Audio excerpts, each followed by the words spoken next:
What's up, guys? 76ers get Jimmy Butler, but they do give up quite a bit.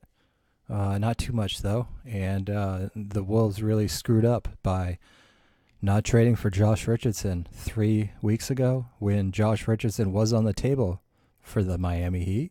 And all the medicals had been exchanged, but the Wolves got greedy at the last minute and demanded more draft picks than had been agreed upon. And Pat Riley said, F you, Thibodeau. You got too greedy. Now Josh Richardson is off the table.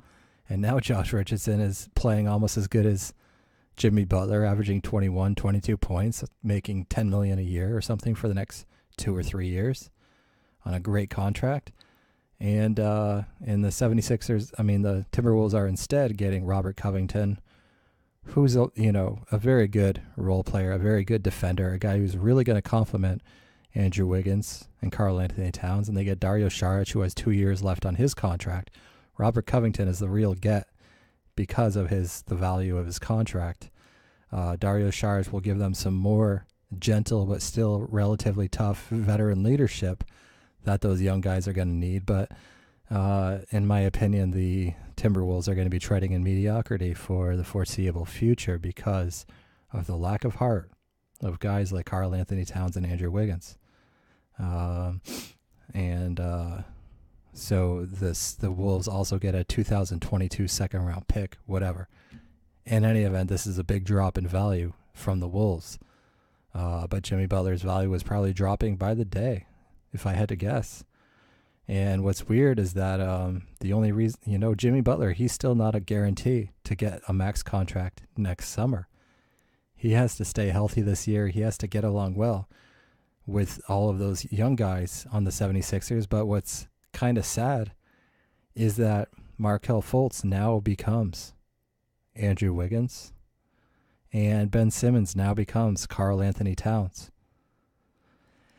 And Jimmy Butler is basically going to bully the hell out of those guys. Markelle Fultz with extreme mental issues. And we just saw footage of him shooting free throws, and he's right back to the same, the yips, whatever he has. It's absolutely terrible. He's completely falling apart mentally. And Jimmy Butler is the last guy you want to bring into a locker room when you have a guy like that. They should have included or tried to include or find another trade for Markelle Fultz, because Jimmy Butler is going to come in there and ultimately try to destroy Markelle Fultz, just like Michael Jordan arguably destroyed Kwame Brown back in the day on the Wizards, right? Justin Patton, I believe he's just a bust. But in any event, Jimmy Butler, he's going to bump heads with Ben Simmons as well, just like with Karl Anthony Towns. And so now Ben Simmons is going to have not just one asshole in Joel Embiid to bristle against, but now he's got Jimmy Butler as well. And I can see Jimmy Butler and Joel Embiid forming this bully alliance, just like we saw with Jimmy Butler and D Wade with the Bulls, where they completely alienated and isolated and verbally abused all those young Bull players. So that's how I think this is going to play out. Markelle Fultz is going to be begging to get out of there in short order. And Ben Simmons is going to be, I believe that Ben Simmons' heart is already not in Philadelphia. He already wants out. He probably wishes he was traded to the Lakers to play with LeBron or something like that. Go back to the Los Angeles area. Maybe there's a trade the Clippers can make for Ben Simmons or something like that. But this is just going to be a total disaster. And if you think I'm just talking out of my ass, well, I'm the guy who pretty much on the day that Jimmy Butler was traded to the Bulls, I was the one who was saying it was going to be a disaster with Andrew Wiggins and Karl Anthony Towns. So you want to say that I don't know what I'm talking about? You want to tell me that Jimmy Butler and Markelle Fultz are going to get along well? You're going to tell me that Jimmy Butler is going to be happy with Ben Simmons' work ethic? With Ben Simmons' competitiveness? With Ben Simmons' dedication in the gym to work on his weaknesses? Namely that jump shot. So the Philadelphia 76ers, we all know that Elton Brand is nothing but a token GM, and that he was only named the general manager because he was willing to accept a role with no power.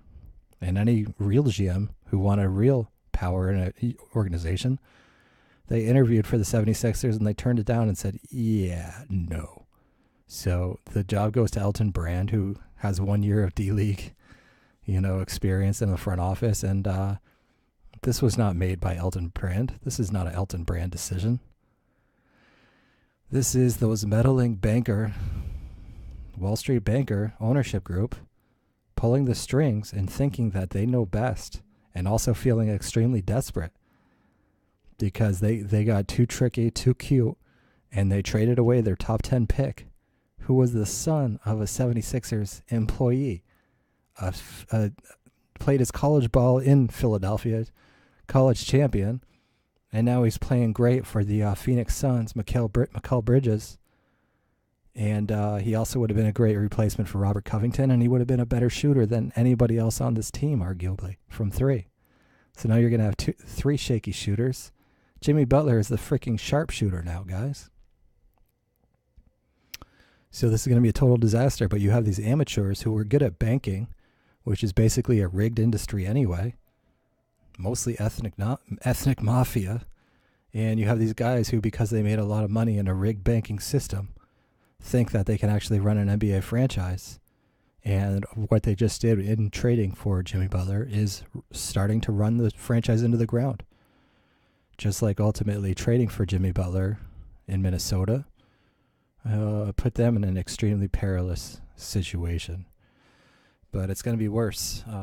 76, you might laugh, you might not appreciate the Timberwolves ownership, but Philadelphia, they are now making their name as an ownership group just as pathetic as the one that owns the Sacramento Kings and the New York Knicks.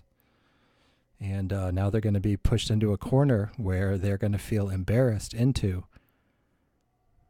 giving Jimmy Butler perhaps even a 5-year mega $1 million contract.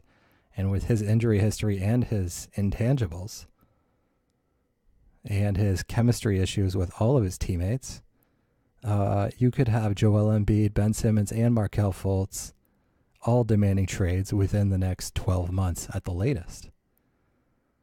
And but because they gave up Robert Covington and Dario Saric, they're going to have a lot of internal pressure on themselves and a lot of pride, wounded pride. That's going to make them highly inclined to want to double down on their Jimmy Butler mistake. But in the short term, the next few months, obviously, Jimmy Butler can make the 76ers much more competitive than they were. But the 76ers are going to have to put Markelle Fultz on the bench. They're going to have to bring J.J. Redick into the starting lineup. And they're going to have to fill who is going to start for Dario Saric. I guess you could have Ben Simmons defending power forwards and bring that rookie. Who is that guy? You know that rookie I'm talking about, the other sharpshooter rookie. Bring him in as well. So surround Fultz, Simmons. No. Surround Ben Simmons and Jimmy Butler and Joel Embiid with two sharpshooters. So that rookie sharpshooter that they have and J.J. Redick. And with Jimmy Butler being a good defender, about as good as Robert Covington, and more vocal as well, he will sort of light a fire under Ben Simmons' butt defensively. And that should help make up for the defensive weaknesses of J.J. Redick and that other guy, Lamette, Gimmett. You know who I'm talking about. The tall, skinny point guard who's a sharpshooter with some good ball handling and passing skills. But in any event, Jimmy Butler, Markelle Fultz, and Ben Simmons all in the same court, you can't have that many non-shooters, and especially the young, fragile Markelle Fultz. So in my opinion, 76ers should trade Markelle Fultz to put him out of his misery, but they're probably going to hold on to him and continue to punish him for being the number one pick that this 76ers ownership group ultimately chose. Because owners always make the decisions. They always give the go-ahead. And Brian Colangelo, he may have been interested in Markelle Fultz, but he wasn't the one who ultimately made the pick. So yeah, let me know what you guys think about this. But two teams just treading in mediocrity. But in the short term, in the next 6 months of this season, I do believe that the 76ers suddenly become quite a bit more dangerous. It's just that the danger that they're going to pose to other teams in the East this season, that same danger will tear themselves apart internally by the end of this season. So let me know what you guys think. I'll see you soon. Peace.